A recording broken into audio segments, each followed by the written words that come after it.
We're on Daf Memo with Bays, and we're going to start with Tashma. The wide lines 1, 2, 3, 4, 5, 6 lines down in the wide lines. Tashma. So again, we're still involved in this sugya about piggyback. If you remember about Shnios Larayos in the case of Krovos Chalutzaso. And we learned in the Mishnah that after Chalitza, she can no longer marry Bino, the son of the Choletz, Uben Bino, or the grandson of the Choletz. My love mishum choletz. We're talking about marrying the grandson of, let's say, Ishto. In other words, Baila, obviously, Chalitza is the Rabbanon, but the Rabbanon, so to speak, upgraded Chalitza to Ishus. And a woman marries a man. She cannot ever marry his son. However, on a Doraisa level, she's allowed to marry his grandson. That's called Shnios Larayos. Again, in the case of marrying the mother of your wife, we said that the Torah goes back to the mother and the grandmother, but not to the great-grandmother.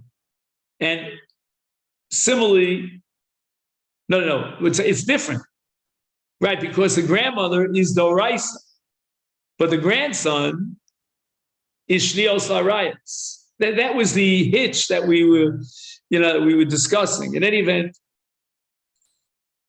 so it says, "My love mishum choletz." No, the reason why she can't marry this man's grandson is because it's the grandson of her choletz. Dahavi le eshes avi aviv. Notice, as far as the grandson is concerned, her status, this chalutza, is that of the wife of his grandfather. Correct? In other words, my wife's grandson is the same as my grandson's grandfather's wife. Did that make sense? Should I say that one more time? The grandson of my wife, if you flip it around and look at it from the perspective of the boy, the young man, that's a relationship between him and his grandfather's wife. Otherwise known as Eshes Avi Aviv.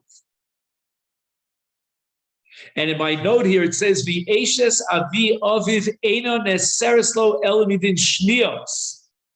It's a rabbinic erva called Shnios Larayos.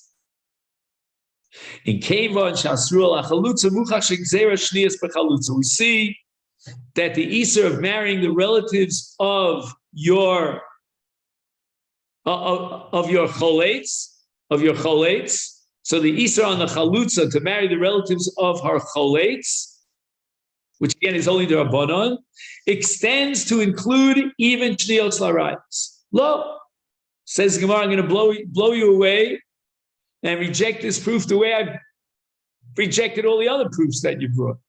Mishum Misna. Right? We have two brothers. We have Reuven and Shimon. Reuven died. The problem here, if Reuven's wife, the Almana, what do we call her? I think we call her Rachel, no? So if Rachel wants to marry the Choletz's grandson, which means Shimon's grandson, then he is the grandson of her husband, meaning of her ex-husband, a former, may rest in peace, Reuven. So, Eini neseres bo machmas hacholetz, eli neseres beben binot shel hacholetz mishum misna. I don't know if did I say grandson? Maybe I made a mistake. Again, we're talking about Shimon's grandson. what is the status of Shimon's grandson through Reuven? Now we're talking about an uncle. Havile Eshes Achi Avi Aviv.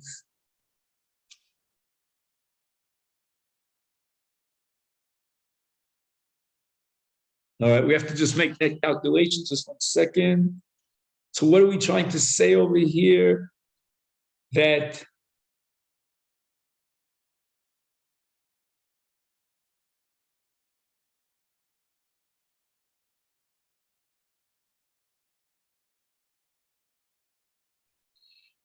it comes directly through Reuven.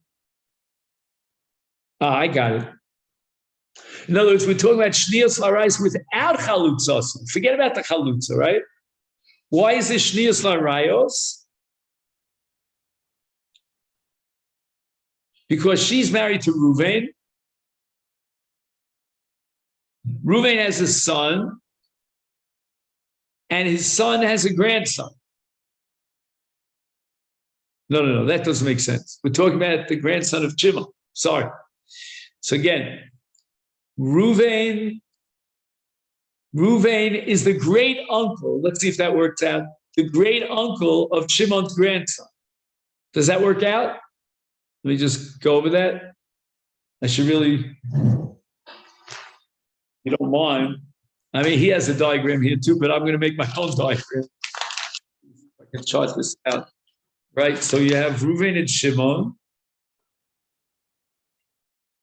And Shimon has a son.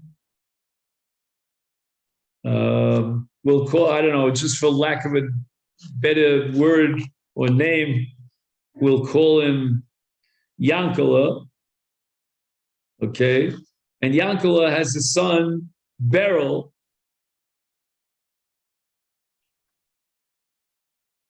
And Reuven's wife, Rachel, is related to Beryl. Well, who does he start with? Oh, he starts with Beryl, so he goes backwards. So get Beryl is Shimon's grandson, and Rachel is married to Shimon's great uncle. Let's see if that fits right. Rachel is the wife of Beryl's great uncle, because Beryl's grandfather is Shimon,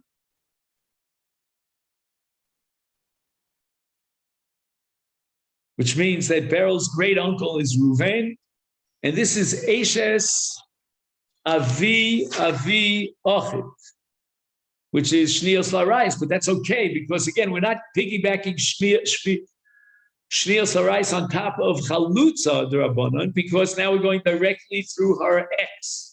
I don't know if today they use the word ex for divorce, but I mean to say to her late husband. So the Gemara says lo.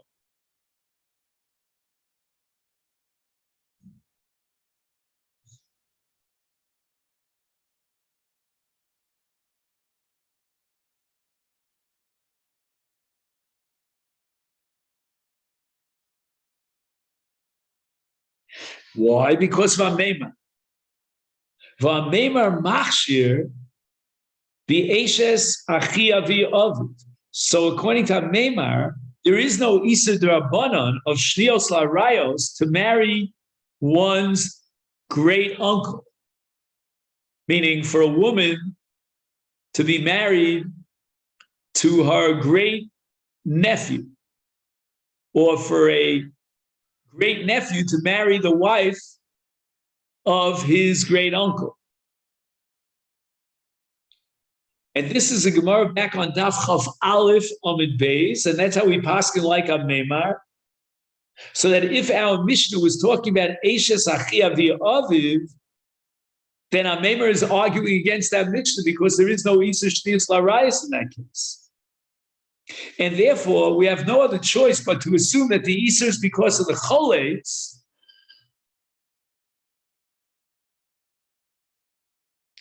So what do we gain with the Choletz? Let's just see how that works out. if we're talking about the chuls,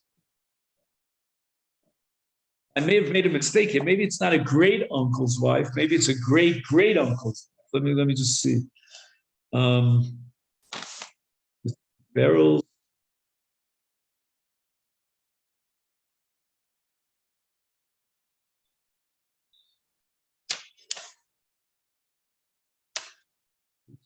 If it's Eishes Avi Aviv, means that Rachel is to Beryl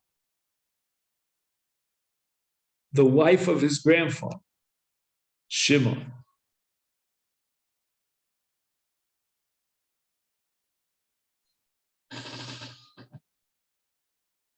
And that's called Eishes Avi Aviv, right? Because Shimon is Avi Aviv of Beryl,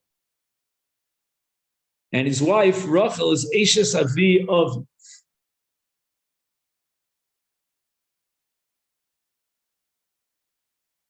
Okay, now we'll take Rachel's relationship through her late husband, Ruvain, and that's already Eishes Achi, meaning the wife of Ruvain, who is Avi of, meaning the brother of Shimon, who's Avi of. And according to Meimar, you're allowed to marry the wife of your great uncle.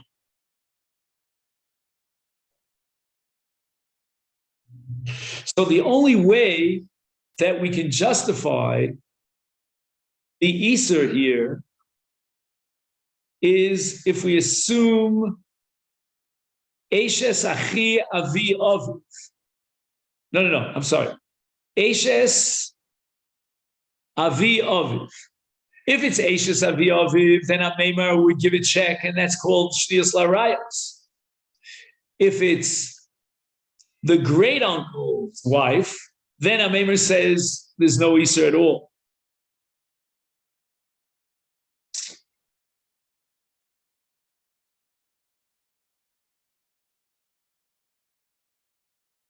So where are we up to now? Do we have a question or an answer? I just thought. So now we're saying that a Meimar was. Oh, right. So now we have a question because the Gemara tried to reject this proof that we can piggyback Shnius Larayos on Krovas Chalutzaso. The Gemara wanted to reject that proof. But the rejection is now being rejected. It's no longer an option. We don't have an option of Eishes Achi Avi Aviv, meaning going directly through Ruvain, her former husband. We have to go through Shimon because of Meimar. And once we introduce Meimar, then we have proof positive that we piggyback Shnius Larayos onto Chalutzosam.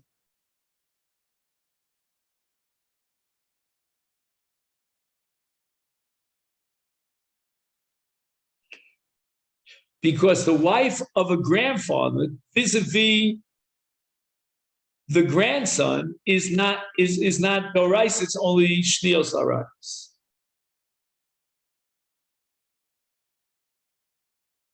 So what is Gemara's answer now? Meimar Mukila Bibar Bra de Saba. This sounds familiar to me. You sure we didn't learn this? Okay. Even if we did learn it, it's like learning it for the first time. All right. Let's see what happens. How do we reconcile our Meimar with our Mishnah that prohibits Ben Beno? And the answer is it's Ben Beno Shel Saba. You remember we had this already, the borrowed language. You know what I mean? It's really Ben Beno Shel Saba.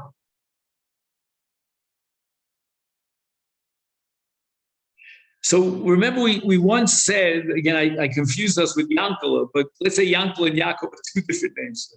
So Yaakov is the father of both Reuven and Shimon. And Yaakov here is called a Saba.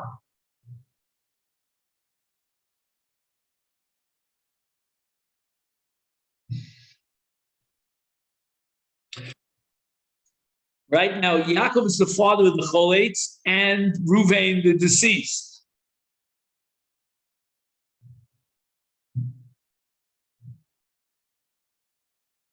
And the word Saba here doesn't mean what we use it today, the grandfather. Here, the word Saba means the elderly gentleman from the previous generation.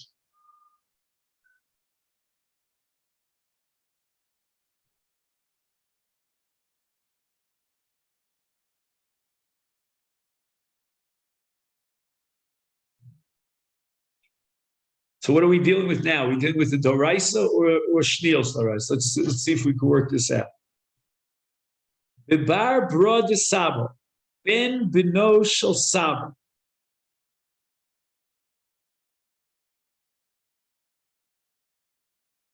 Right, so ben beno shel Saba would be this barrel that we spoke of.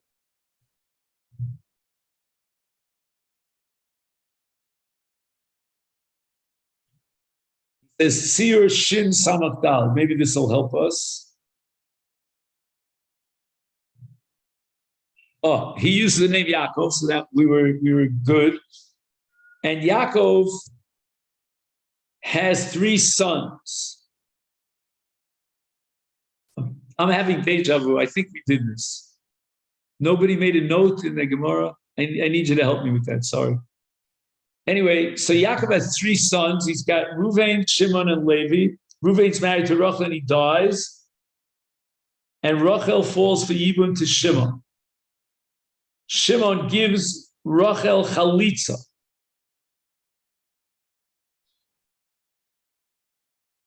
So that now Rachel is the chalutza of Shimon.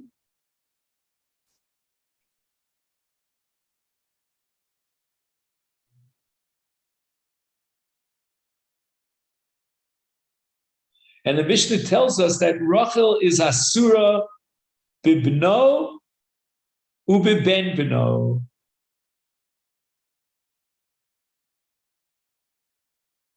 So how do we reconcile that with Amemar?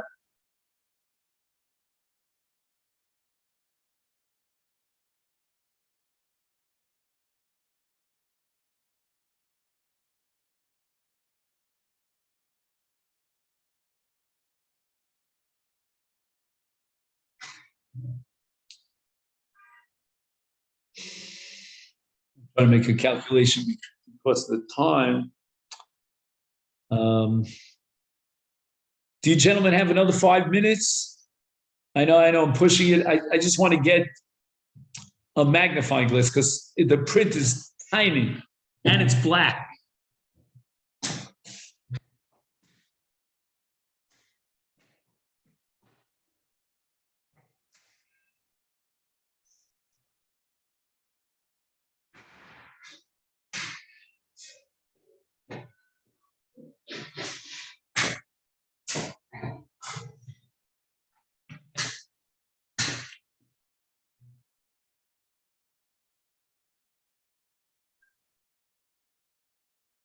Bino, he says, is Levi. Do you remember that Reuven and Shimon had a 3rd brother named Levi? And Levi is called Ben Bino in our Mishnah because he's the son of Yaakov, who's called the Sab. The Asa Barachel. Okay, so that's a Doraisa. This is basically the Isar Kamen Shalabana Shuvlo Yivne. The Nikra Bino, Mishumshu Bino Shal Yaakov, Aviv Shal Shimon Acholetz, Uben Bino. So who's Ben Bino?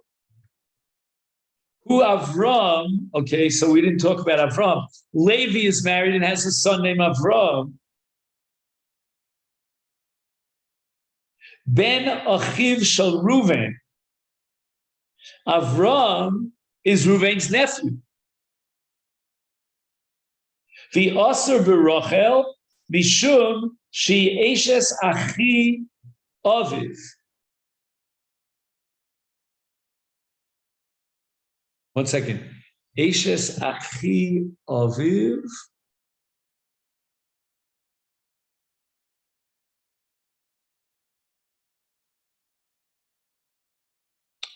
One second. I lost it. What do you mean Eshes Achi Aviv? So 1 second.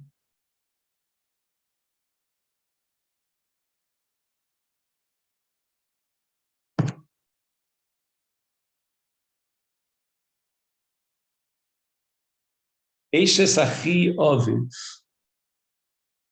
Second.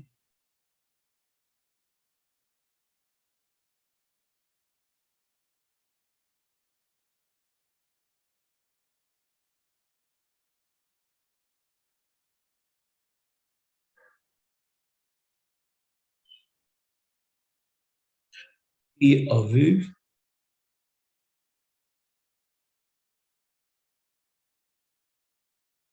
Eshes Achi Aviv. What's that mean, Achi Aviv? I don't get it. She's Eshes Achiv. Eshes Achi. What does that mean, Eshes Achi Aviv? Is that the grandfather's brother? Doesn't make any sense. Oh, wait. Avram. 1 second. Avram is a grandson to Yaakov because he was the son of Levi. He's the son of Levi. So why is that called? Why is Rachel? Rachel was married to his uncle, to both of his uncles in a sense, because Midin Chalutza to Shimon as well. But in any event, why is that called Eshes Achi Aviv? Eshes.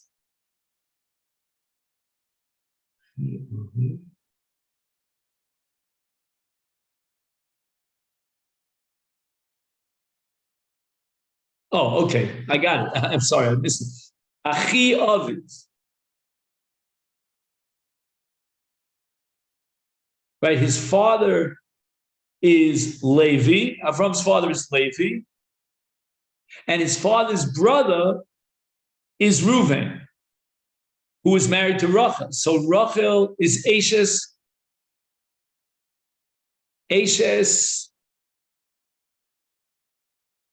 Avi Aviv. Did I get that right? Eshes Achi Aviv. I got it. Just trying to get it one more time. Eshes Achi Aviv. Right? Achi Aviv is Reuven. She's the wife of Reuven. V'nikra ben Bino. Why does the Mishnah call him ben Bino? Mishum shu ben Bino shel Yaakov. What you were mentioning before. Aviv shel Acholis. Now he has a long thing in prayer. Okay. Vasibolakach, which I'm not sure exactly what that means. Shamishna miachesed osam li Aviv shel Acholis mishum shekosam. Oh, okay. So he gives a whole explanation why the Mishnah uses that term ben Bino. So again, so how does this help us now?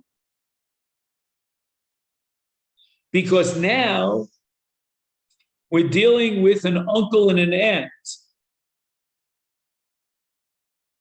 in this new interpretation of Ar Bara de Saba.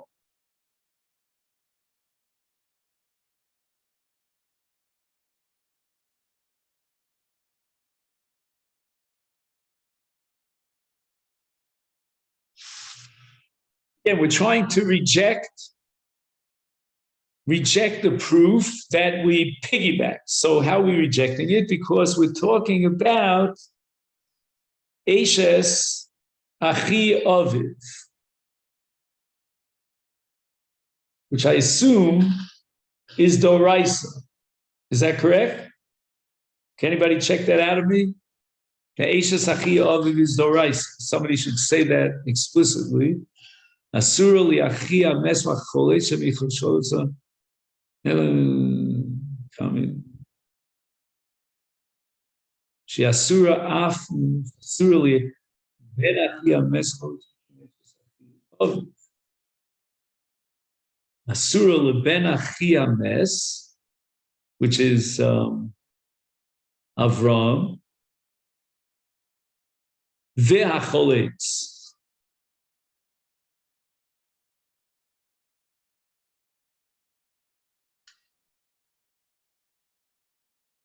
Ve'acholitz. Right, that was Shimon. Mishum Eshes Achi Aviv.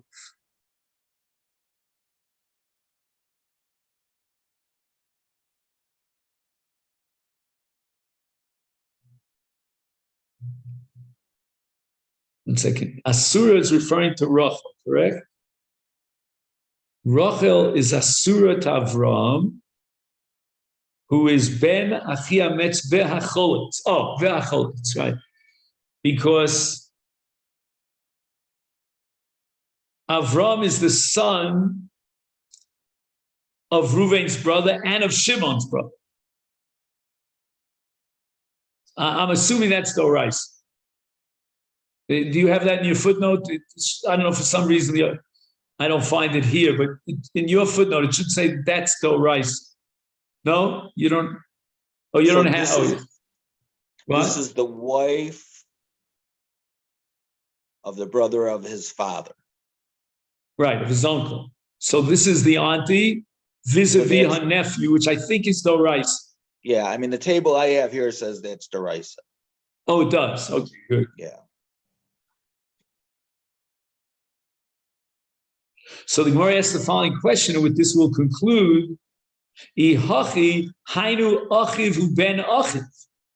Right, the Mishnah has already enumerated Ben Achiv, which means not only Levi, but also the son of Levi. So why would the Mishnah repeat itself a second time? And this is where we're going to introduce a maternal brother. And again, Rabbosai, I'm pretty sure we did this already. No? Or why am I having deja vu? Maybe I didn't think we got to a Maymar last time. I thought that's where we stopped last time was we got up to a Maymar, but maybe I must have done this on my own, maybe over Shabbos or before Shabbos. Okay, then, so let's make a note where we got up to, and that is what we're going to cover tomorrow in Mirz Hashem on Monday. All right, so we're up to Tana Achiv Mina Av. Where is this? Tana Achiv Mina Av.